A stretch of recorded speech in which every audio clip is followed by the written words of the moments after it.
All right, try this again. So today I just quit MN89. I couldn't wait to leave. Crazy part about this company, I had a video up the first time when I didn't get my paycheck the first time. They come calling asking me about the video I posted. I told him, yeah, I put it up there. I sure did. He said, well, why are you posting stuff and bashing the company? I said, well, man, honestly, I was going to quit anyway. So the fact of the matter is, the first week I got negative 925. Started in the middle of the week, no breaks. They just basically prorated most things, not everything, and they take what they gonna take off top. That's guaranteed before you see anything. So they hit me for that. They carried that balance forward to the next week. So of course, whatever I made, they want to take out the 925. So I called for 2 or 3 days right before they was getting ready to process the payroll, begging them to divide it up because I'm like, man, I need the money. So she makes an exception. So I get a few $100 more for that second week. Third week, negative 678. The fourth week, negative 1204. I want you to hold on to that 1204. It's $1,204. And before I go to this week, I'm just gonna stop right there. So what I'm noticing is happening is they giving you just enough money runs to pay what they need. You ain't getting the extra. The 80% is going the other way, and you still not even getting 20 if you get 20. So it's a gimmick, it's a scam, it's the rates are already bad. The guy Austin who I had dispatching was absolutely the worst dispatcher I've ever come across. Putting you in places that they don't have any freight coming out. For example, I told him several times I'm not going to PA. Even when the rates were good, PA was a garbage place to come out. You getting $1 and maybe what, 40 cents, 30 cents. I mean, depending. Hold on, let me fix this thing here. You're not getting a lot.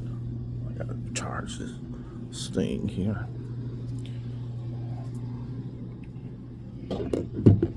So let me get this in here before it die. So $1 and some change. I asked them not to take me to Detroit a couple times. Detroit, you can't get no freight out of Detroit either. It's less than $2, and you traveling 1,000 miles, 1,100 miles to go to these places. It's taking you 2 days, depending on how long you sit at a shipper or receiver. Is going to dictate if you can even get a load. So he tried to say, I was late a couple times, or everywhere I've been. I haven't been late everywhere I've been. I was late a couple times, and a couple times on purpose, because I'm trying to hustle up other money because I'm not making money from them. See, these are things that they don't know. You're not paying me, so I'm trying to find other ways to get money, whatever it takes. Because running for you, I'm running for free. And that's exactly what I've been doing. I've been running for free. The whole month and a half, I am negative. I can't even count. It's unreal, the rape that's going on over here at this company.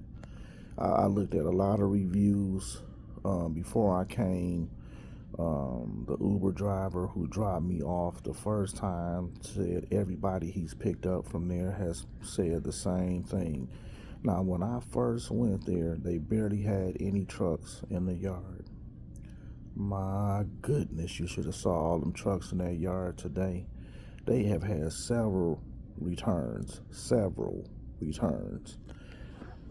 The one guy that I spoke to, he was cleaning his truck out. He said that his check was $62. He said his brother was negative $7,000. Now, you remember I said $1,204. That was last week's balance. Ask me why I got my statement yesterday. And the statement said negative $2,600 as a carry forward. As a carry forward. And my thing is this. Last week showed me 1204. You saying 2657. That's an extra $1,400. Where did that come from? No breakdown, no nothing. They charged me for a citation I got for being 1,400 pounds over the axle, who's just one hole. So yeah, okay, that went on me. I saw the 250 charge. So what I believe, they done stuck another charge to tax me in that bottom line. So my check today, I'm gonna show it to you as proof. These people is something I've never seen. I'm gonna show you. My check said, my check said, wait for it, America. And here's another thing. Let me get this up here.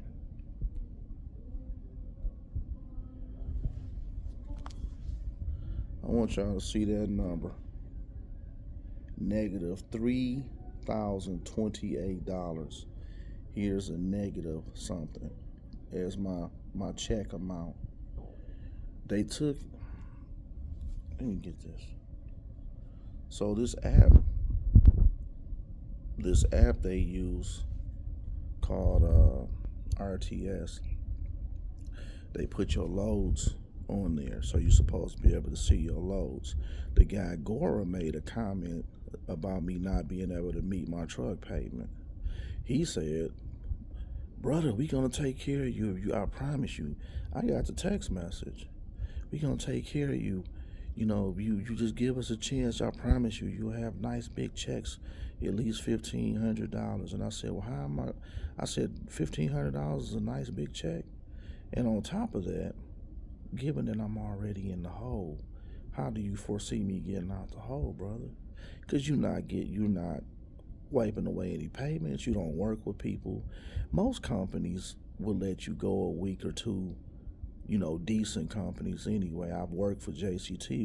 was a good company. I hate that I left, but I was trying to get back to my own authority. Should have stayed there probably for a minute anyway.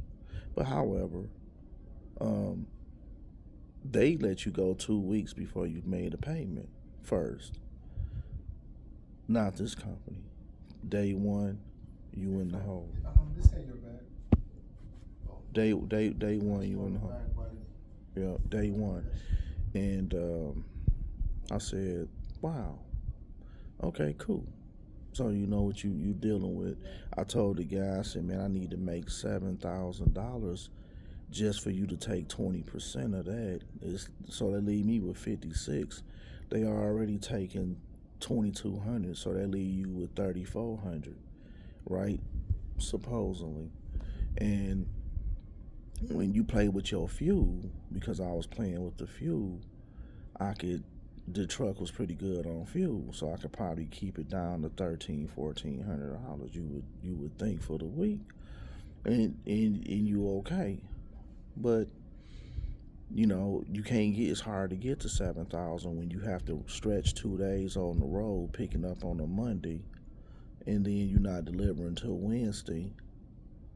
And even if you get a load on Wednesday, more than likely you're going to run out of hours anyway, so you're going to have to sit. And then you're not delivering until maybe Friday for the next 15,000 miles that they want you to run. And for $2 or $1.90 a mile.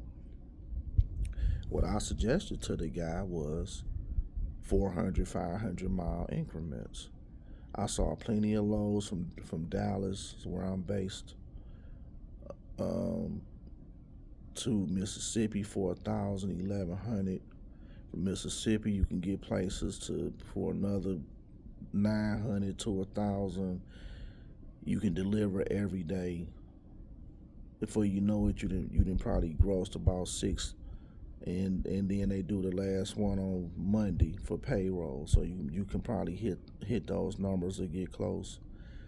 But the way he was dispatching me, it just wasn't happening. So I started to believe that y'all are doing this on purpose. I said, Austin, I just got the feeling that you doing this and you keeping people running, and you know that they're not going to hit the numbers, but as long as they get what they want off the top, it's good.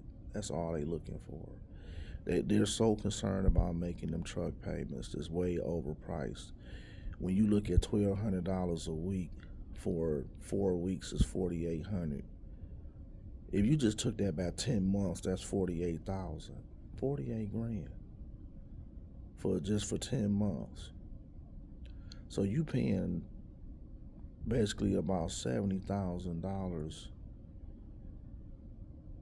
a year for a Peterbilt or whatever they got that really could be paid off in like 2 years. They telling you 5 years, 3 years, 5 years.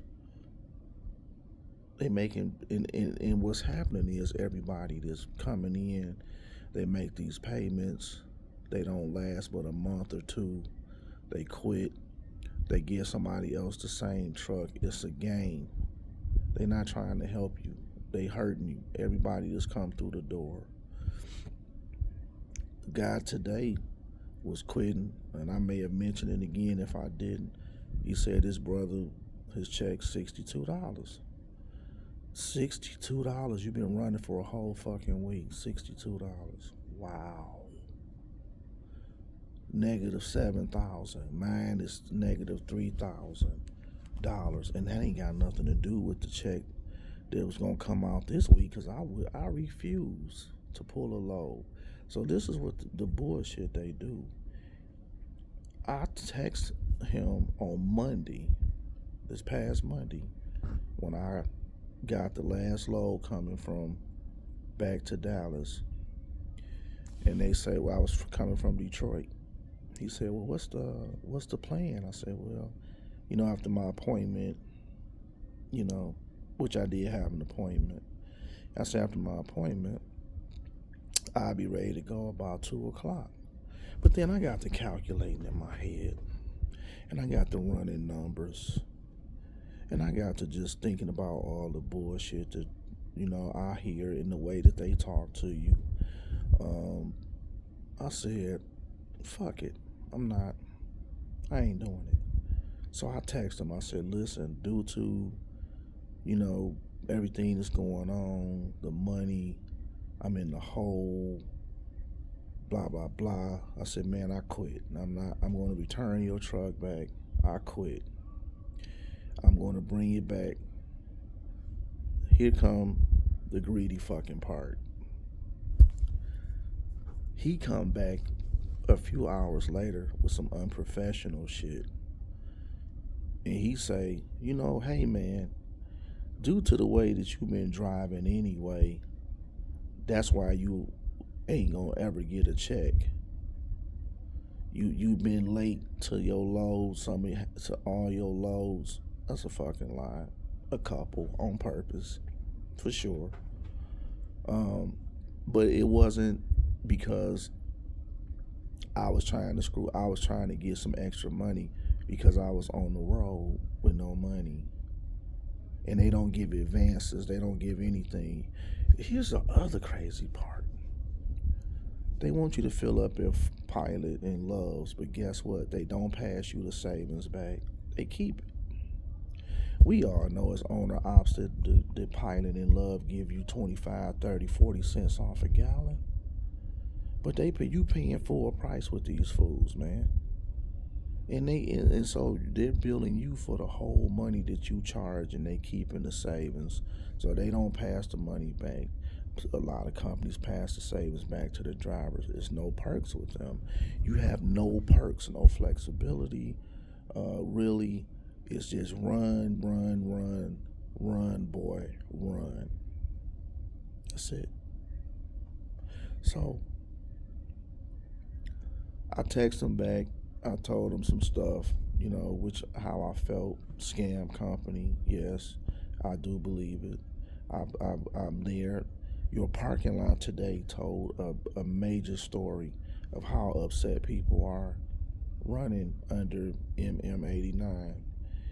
If you were treating your people right, why would people be quitting? It don't make no sense. You're doing things to keep people at a certain level, and they're building off of everybody's back. That's the bottom line. Bottom line. And you know, so the other part to this is, then I'm going to be wrapping up. They knew I sent the text message that told them that I quit. Why did I get an email today after I dropped the truck off and they told me I've been terminated? He say, you don't follow company policy. You put negative things about the company. Well, you called me and asked me last week about the video I put out there, and I told you I put it. So, Mr. Gore, if you knew I put that video out there, why didn't you terminate the lease then? You could have. You knew I didn't give a shit about it. And the reason is because why give a shit about a place that clearly don't give a shit about you? Why give a shit about a company who don't pay you? Find every excuse not to pay you. They take more fees, and the fact of the matter is you predatory. Federal Motor Safety is already starting to crack down on people like this. Your turn's coming. Too many people gonna complain, and when people do that, it's gonna stir up something, because you killing people and their families, man. This is the bottom line. We truck drivers are starving already as it is, for the most part, and this is what we get. And we come over there, and true enough, the only reason I'm over there is I had an accident that wasn't my fault, and I said that in the first video, but it happened where a load shifted because they loaded it wrong. So the only thing preventing me from getting with a reputable, decent company right now. I ain't got no drug problems. I drive well. I've had one slip up on that thing in the 4 years I've had my CDL. It's unfortunate.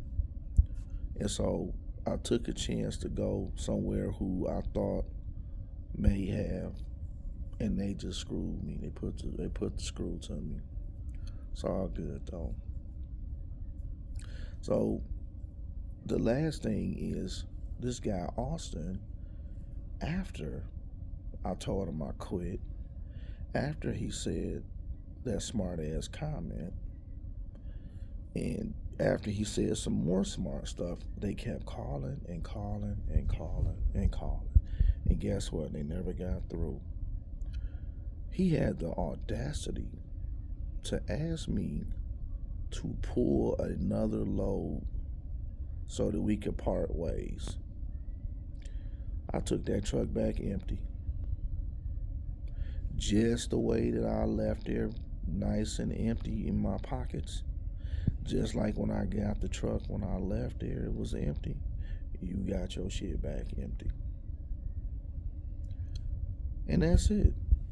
That lets you know they give two fucks about you.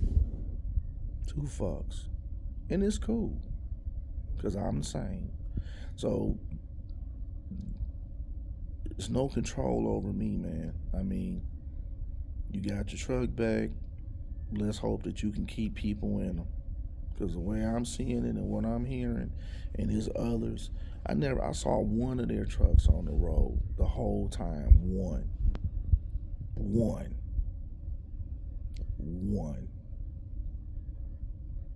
I've seen a ton of everybody else's, even mom and pops. I mean, one. And most of them sitting in the yard right now. That's probably what it is.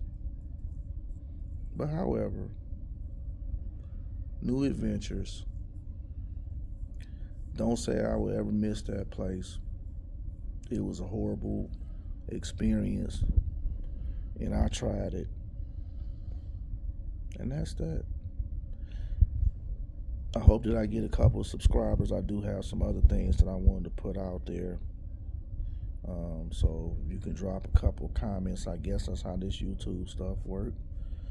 I'm just trying it out. I'm just trying to, be heard and try to help somebody else out there, man, because it's rough. Trucking is tough, man. People don't understand if you don't drive the miles. And yeah, everybody got a different story. Everybody got a different journey. Everybody got a different path. Everybody got a different experience. But the bottom line is, you just know when you getting screwed, and I don't care who you are. You know it when the dollars don't add up at all.